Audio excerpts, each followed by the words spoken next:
divorcing you for someone who actually matters. I stared at the text message on my phone, my coffee growing cold in my hands.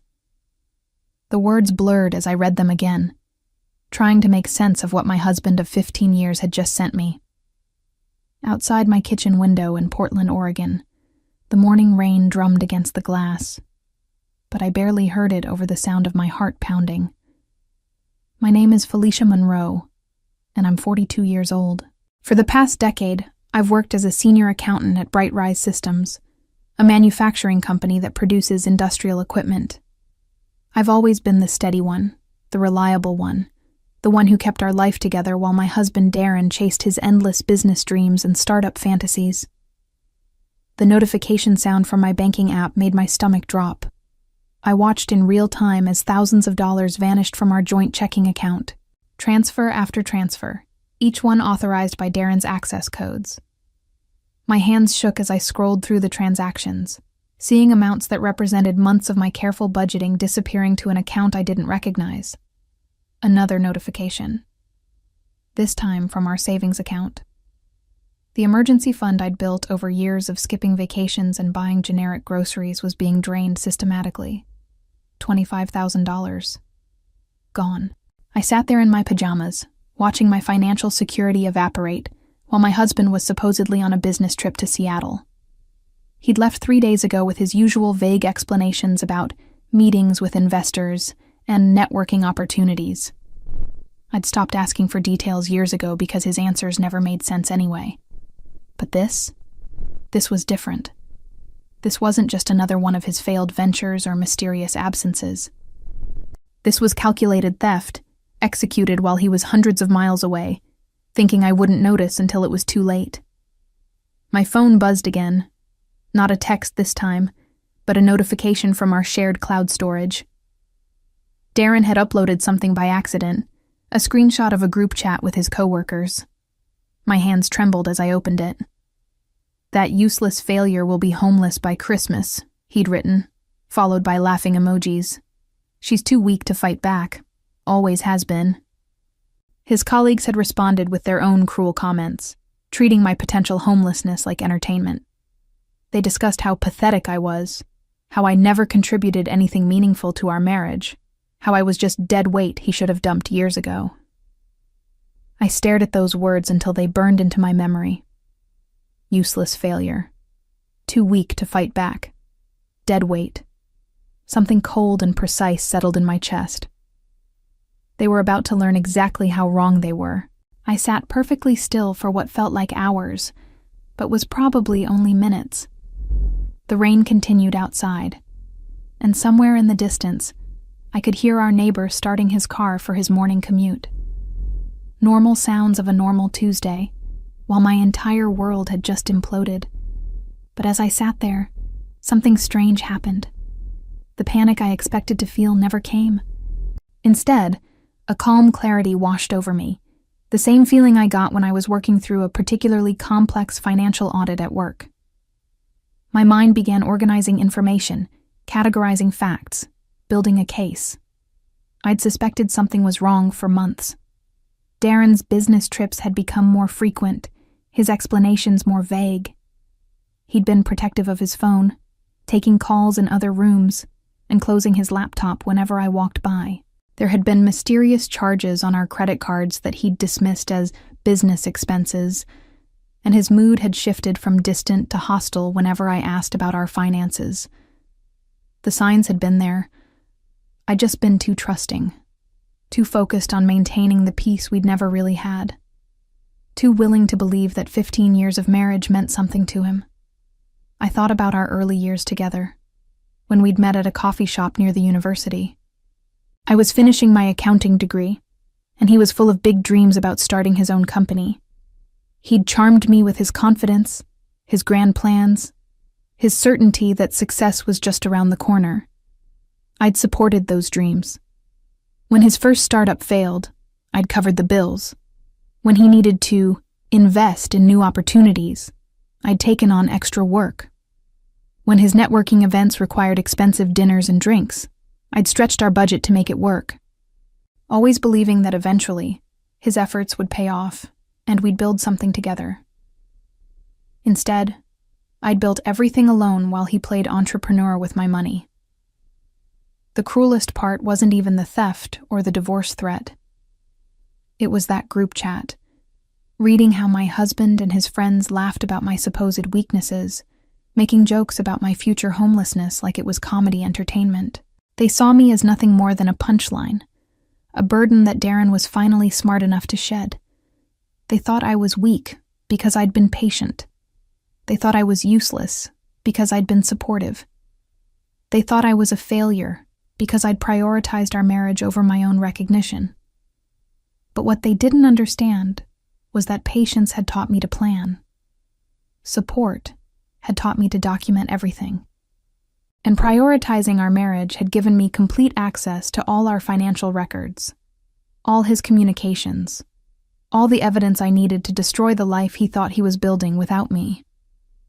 I picked up my phone and opened my notes app. Time to get organized. The first thing I did was take screenshots. Every text message, every bank notification, every cruel comment in that group chat. I saved them to a secure folder on my personal laptop, the one Darren never touched because he'd always dismissed my boring accounting work. Then I called my bank. My voice was steady as I explained the situation to the fraud department, requesting immediate freezes on all joint accounts and a detailed transaction history for the past 30 days. The representative was sympathetic, but clear about the limitations. Since Darren was an authorized user, the transfers wouldn't technically qualify as fraud, unless I could prove coercion or identity theft. I assured her I understood and hung up, then immediately called our credit card companies. Same process, same results. Everything Darren had done was technically legal because we'd structured our finances as a partnership he was now systematically dismantling. But I wasn't just calling about the money. I was creating a paper trail, establishing a timeline, building documentation that would be crucial in divorce proceedings. Every phone call was noted, every reference number saved, every conversation summarized in my growing file. Next, I logged into Darren's email account. He'd given me the password years ago for convenience, and like most people, he'd never changed it. His inbox told a story I'd been too naive to see before. Months of correspondence with someone named Vanessa Clark. Hotel reservations for his business trips. Dinner receipts for 2 people when he'd told me he was eating alone. Jewelry purchases I'd never seen. And worse, conversations about their future together that made it clear this wasn't some new infatuation. This had been going on for almost a year. The emails revealed his complete financial plan. He'd been systematically moving money into accounts I couldn't access, timing the major transfers to coincide with his current trip, so I wouldn't notice until he was safely out of reach. He'd even researched divorce lawyers, specifically looking for ones who specialized in protecting assets from vindictive spouses. But the email that made my blood run cold was the one he'd sent to Vanessa just last week. Don't worry about the house. She'll never be able to afford the mortgage on her pathetic salary. We'll buy it back from the bank for pennies when she defaults. They weren't just planning to steal my money. They were planning to steal my home, the house I'd saved for, the place where I'd invested every spare dollar in improvements and repairs. They wanted to watch me lose everything, and then profit from my destruction. I sat back in my chair, staring at the screen. Darren thought he was so clever, so strategic. He'd planned every detail of my financial ruin while making sure his friends saw him as the successful businessman, finally cutting loose his deadweight wife. He'd made one critical error, though. He'd underestimated exactly what kind of person he'd been married to for 15 years. I wasn't just an accountant. I was a forensic accountant who specialized in uncovering financial misconduct. And he'd just given me the case of my career. I spent the next 6 hours building the most comprehensive financial investigation of my life. Every document Darren thought was hidden. Every transaction he believed was secret. Every communication he assumed I'd never see. I found it all and organized it with the precision of someone who'd spent 2 decades following money trails. The scope of his deception was staggering. It wasn't just the recent transfers to Vanessa's account. For the past 18 months, Darren had been running what essentially amounted to an embezzlement scheme against his own household. Small amounts at first, a few hundred here and there, always with plausible explanations about business expenses or investment opportunities. But the amounts had grown bolder as he'd grown more confident in my ignorance. Money moved from our joint savings into a private account he'd opened without telling me. Our tax refund last year, which I'd thought went toward paying down our mortgage, had actually been redirected to fund his secret life with Vanessa. Even the expensive dinners he'd claimed were client meetings were documented in his emails. Romantic evenings where he'd taken Vanessa to restaurants we could never afford when he was taking me out for our anniversary. I cross-referenced every suspicious transaction with his email correspondence and found the pattern. The money wasn't just funding his affair. It was funding their entire future together. Down payments on apartments, deposits for weekend getaways, even a joint investment account they'd opened in preparation for their life after my expected financial collapse. The cruelest discovery was a spreadsheet he'd created titled Post-Divorce Budget. He'd calculated exactly how much money he'd have access to after dividing our assets, factoring in what he expected to keep versus what he'd have to give the old ball and chain. His projections showed him keeping the majority of our wealth while leaving me with just enough to survive, his word, in some tiny apartment. But even that wasn't the worst part. The worst part was finding the text thread where he and Vanessa discussed my reaction to the divorce. They'd placed bets on how long it would take me to completely fall apart. Vanessa had guessed 2 weeks. Darren thought I'd last less than 1. "She's never faced any real adversity," he'd written.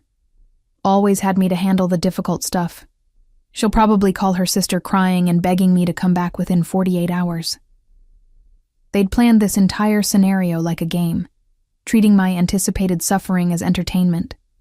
They wanted me to beg. They wanted me to break down.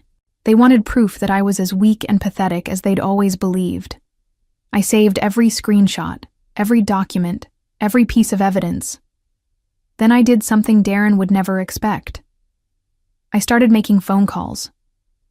The first call was to my sister Jennifer, not to cry or beg for help, but to ask if she still knew that private investigator she'd used during her own divorce.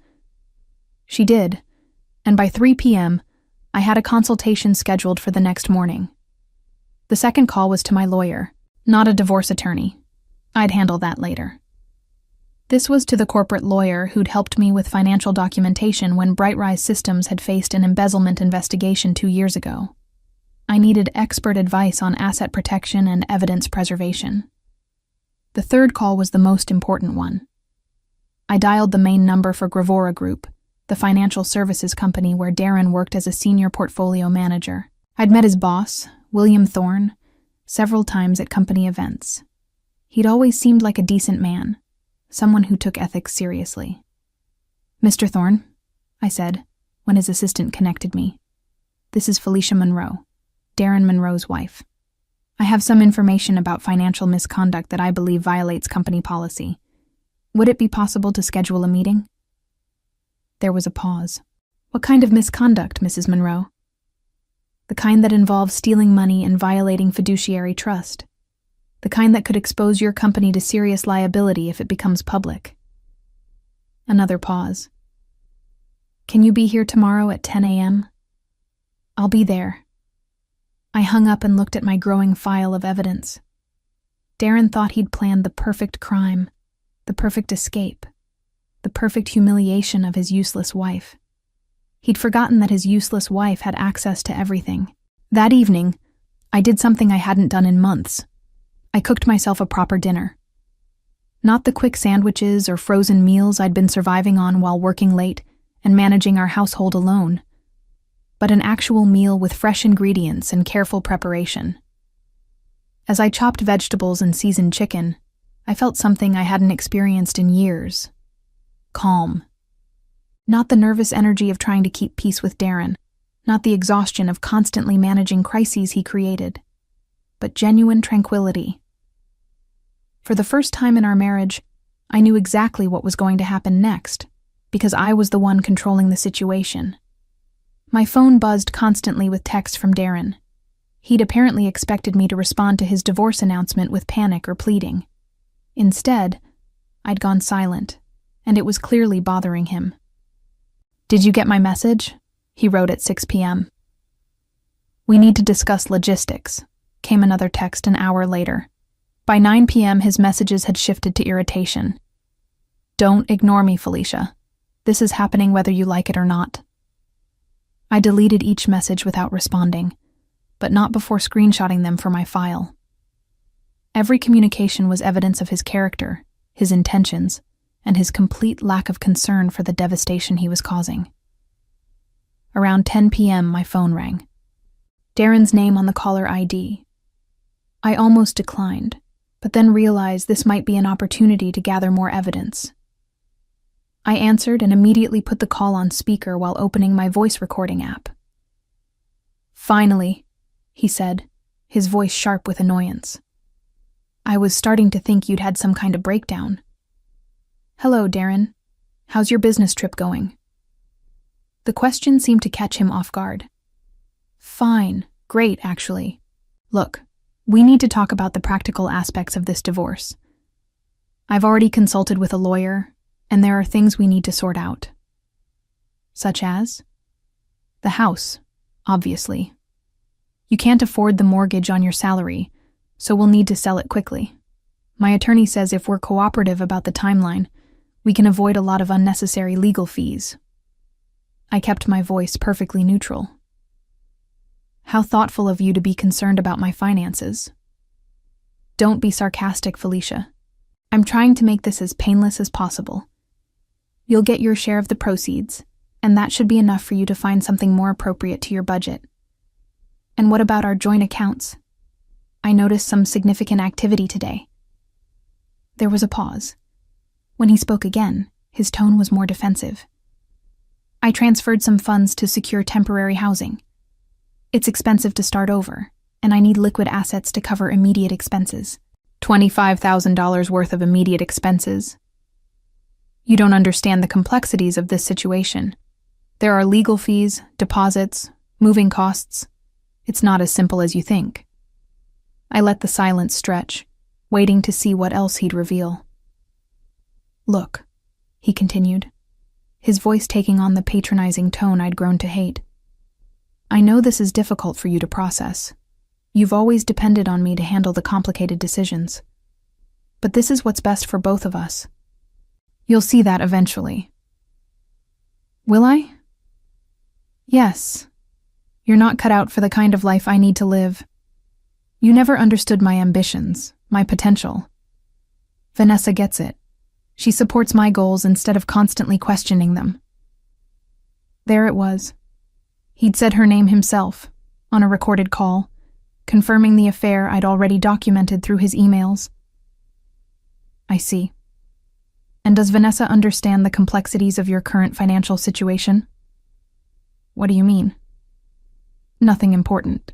I'm sure you've explained everything to her clearly." After we hung up, I sat in my quiet kitchen, listening to the rain that had never stopped falling. Tomorrow, I would walk into William Thorne's office and lay out 15 years' worth of evidence about the man Gravora Group had trusted with their clients' money. Darren thought he was building a new life with Vanessa using stolen funds and careful deception. Instead, he was about to lose everything he'd ever worked for.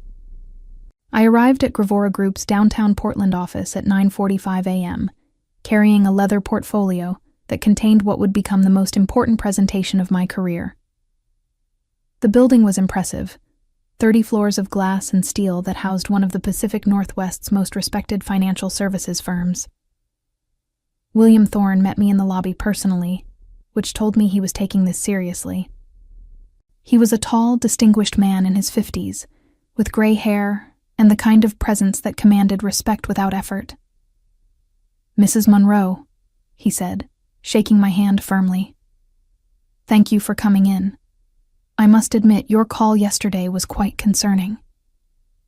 "Thank you for seeing me on such short notice, Mr. Thorne. I believe you'll understand the urgency once you see what I've brought." He led me to a conference room on the 20th floor, with panoramic views of the city and the Willamette River beyond. As we settled at the polished table, I opened my portfolio and began laying out documents with the systematic precision I'd learned in 20 years of accounting work. "Before we begin," I said, "I want to be clear about my motivations.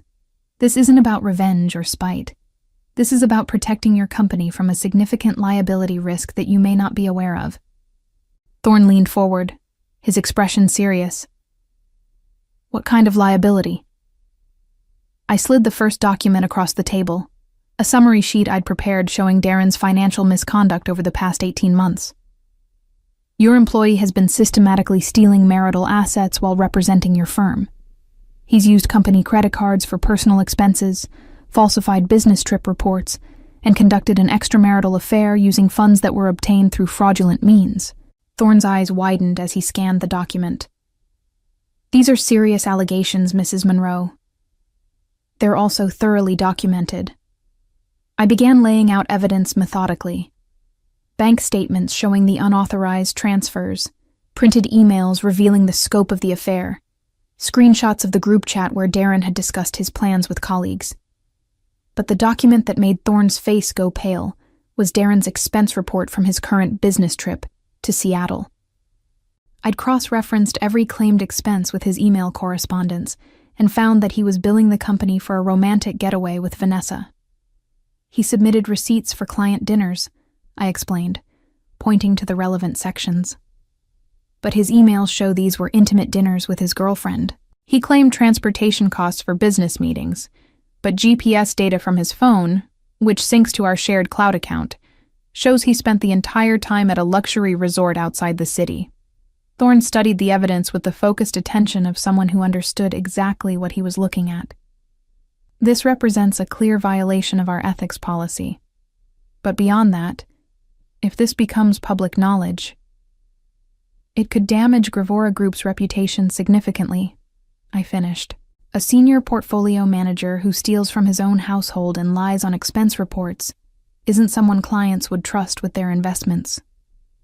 "No, they wouldn't." He looked up from the documents.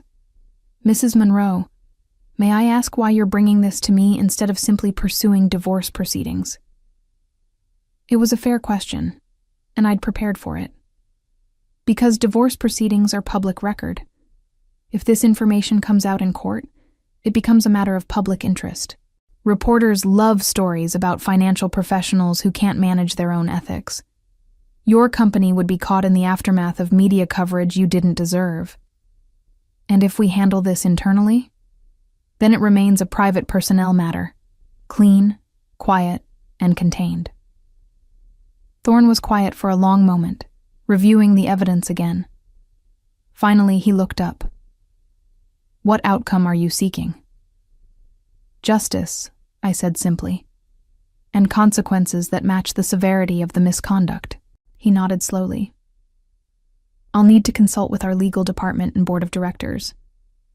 But based on what you've shown me, I can tell you that Darren's employment status will be under immediate review."